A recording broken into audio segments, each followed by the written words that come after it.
Hello everyone, it's Miss Darling in the studio. Welcome back, and if you're here for the first time, I hope you'll stick around for a while. Today, we're going to have some fun working on what I call page clusters. These are made with fabric and paper, and very fun, easy to do. It's a great way to use up scraps, little odd bits of fabric or paper, things that you have, laying around. Don't throw them away. Let's just recycle them and make them into something fun and interesting and usable in our junk journals.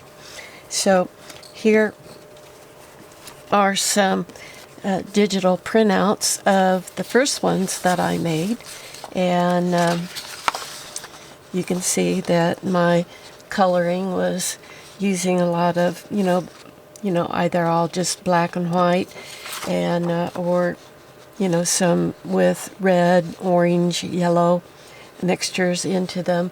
And let me show you what I've done with them, so you can see that they have a purpose beyond just having fun. So here's a journal.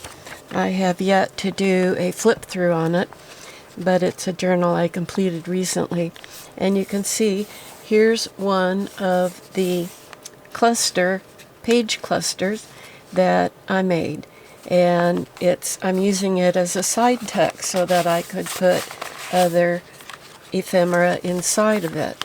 And so that's how I used it. And what I try to do is pick one where the colors coordinate nicely with the page on the other side. And so that was one of the locations. Here is another one, and this was just one of the black and whites, and see how nicely that works in this double spread with this page on the other side. And so I can stick extra tags, or you could put in there whatever you wanted to into the journal, but I cut out a little groove section here so that it's obvious that it's a tuck and that you can slide things in there. And then I have another one further back. I like to spread them out into both signatures, and so here's kind of the same thing in the second signature, that same page or something very similar to it with the orange background. And here is the cluster that I put on the opposite side, and see here I cut out a little groove there so that it's obvious that it's a tuck, and then into that I'm placing a postcard and another large tag. And so it's a way to incorporate a lot more into your journal and have fun making various things. There may be another one in here somewhere. Let me see if I can find it. I have several tucks. I have several things in here, but they weren't... oh, here it is. Okay.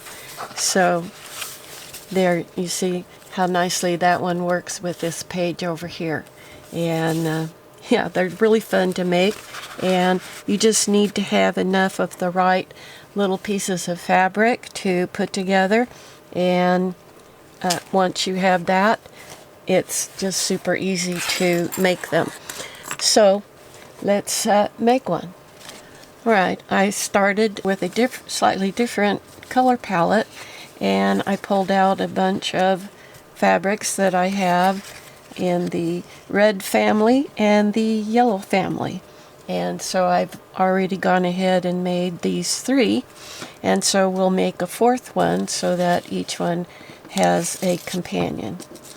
And you can see this is a I believe it's a 11-inch piece of cardstock in the back. Yeah, it's 11 inches.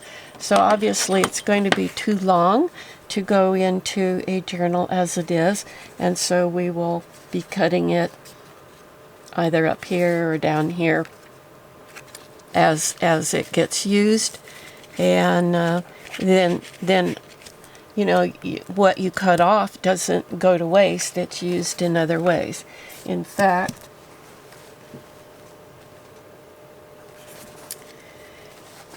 here's one of the ways. This is a piece that was cut off, one of the clusters that I used in the journal, and I attached a button to it, and I'm using it as a focal point here right in the first page of the journal. And there's others that, you know, are sprinkled in here somewhere else. I won't take the time to find them, but you can see that nothing goes to waste. Okay, here's my sheet, and I'm just going to put these up here for now and bring in my fabrics. I keep odds and ends of fabric pieces in these two plastic containers. It's a nice way to keep them organized, and because you can see through them, you know exactly what's in there. And I went ahead and tore off, cut off, depends on what it was, a whole bunch of fabrics that are all color coordinated. They look good together. So that's what you want to do. You want to, you know, pre-select your fabrics that are going to go on your base sheet, and then it makes it real easy. So we're just going to randomly start, and I think I'll maybe start off with kind of a plain. This one is a off of some fabric that I bought and used in other journals. And you know, you always wind up with, you know, extra bits of pieces, different shapes and sizes. And so I made these approximately, I don't know, a little bit wider than an inch. And I'm just going to start at the top and glue that down. And then you want to have some contrast from one piece to the other so they don't all run together and look like one piece of fabric. It's supposed to kind of give you the feeling of a part of a quilt, you know, bits and pieces. And it's a great way to use them up and give them a new home, a new life. So now I think I'll, you know, put something, and I don't care if it's frayed a lot. In fact, I like that.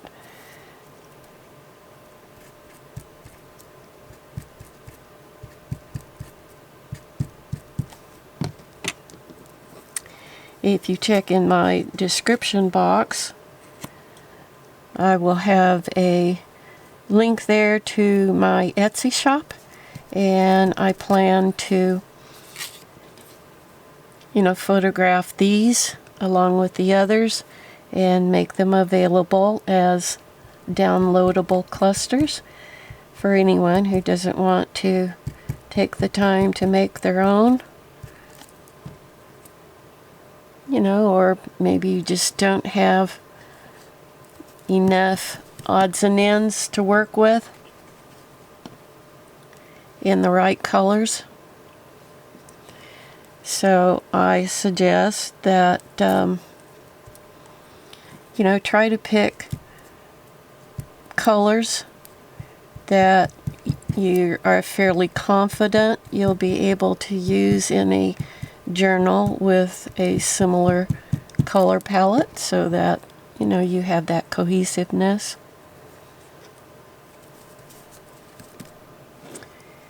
Alright, you know, and so then it's just a matter of getting, you know, some decent variety in there. So obviously the more you have, of different kinds of fabric. Here we got some, checkerboard up there, and so we're going to put some stripes down here. We have some stars.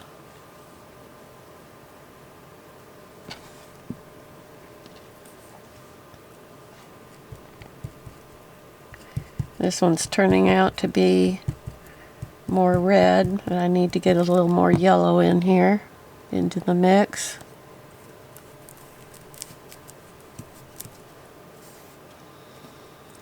So what have we got here?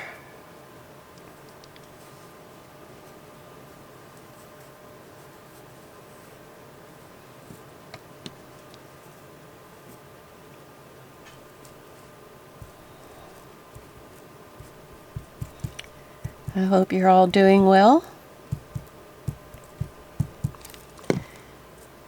If you like this content, now is a good time to, give the video a like, leave a comment, ask a question. Always happy to hear from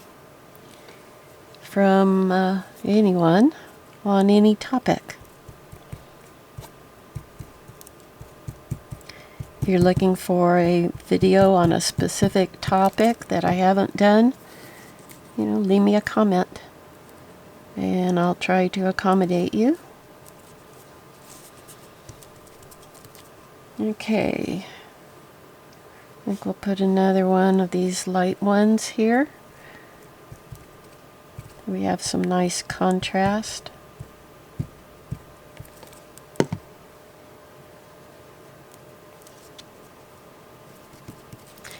It's good to vary the height of each one a little bit if you can.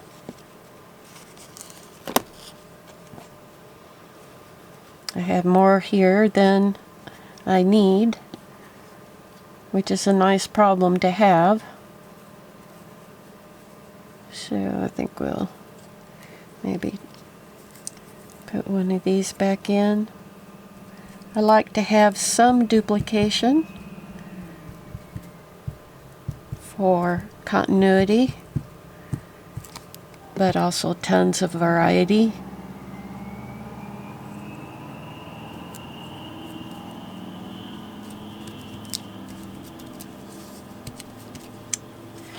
And we just have room for one more. What have we got here? I think we'll finish off with a yellow one. You see how easy this is? They just almost make themselves. And of course they can be used for more purposes other than side tucks. They also don't have to be, full length, and you can make them short. You can make them any length you want.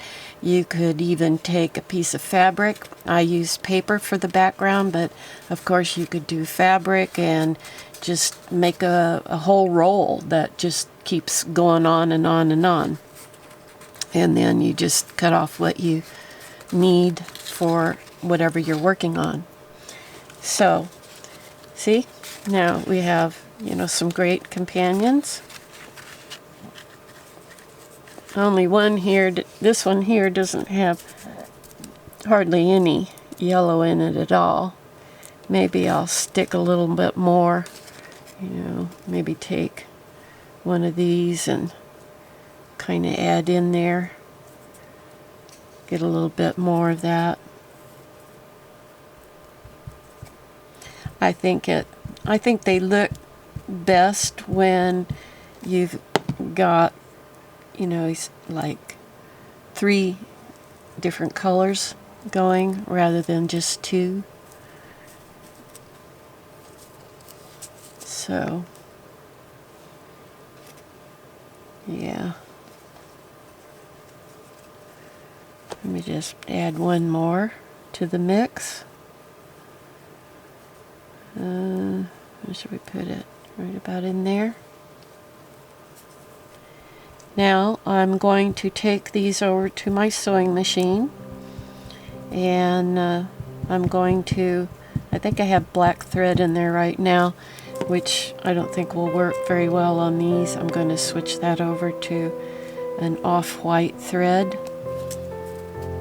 And all I'm going to do is sew up and down, you know, 2 different directions, just about 1/3 of the way in from the edge all the way down, and then 1/3 of the way in here to just make sure I capture all of them as I go down. And that you don't have to do that step, but I plan to. And you know, because you never know with a lot of usage whether some bits or pieces might start to work their way up, and so if you sew it down, it's there for good. So I'll be right back.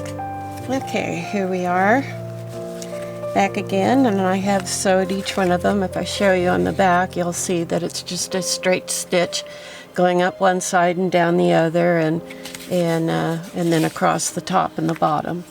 So I've done that to each one of these, and now they're ready to be used for whatever I want. So, wasn't that fun and easy? You can just go wild, and it really just depends on what you have and what colors you can put together. Just make sure you like the combination on the front end before you glue anything down, because if you don't like what you've gathered together and how they look together, you're not going to like it any better if you go ahead and use them. So choose wisely, and then the rest just takes care of itself. And that's it for this video, and thank you for being here and watching. Please give the video a like. Visit my Etsy shop if you're looking for more resources. I have many things there you can choose from. Lots of downloadable products, and yeah, so I'll see you in the next video. That said, this is Miss Darling calling this a wrap. Bye-bye.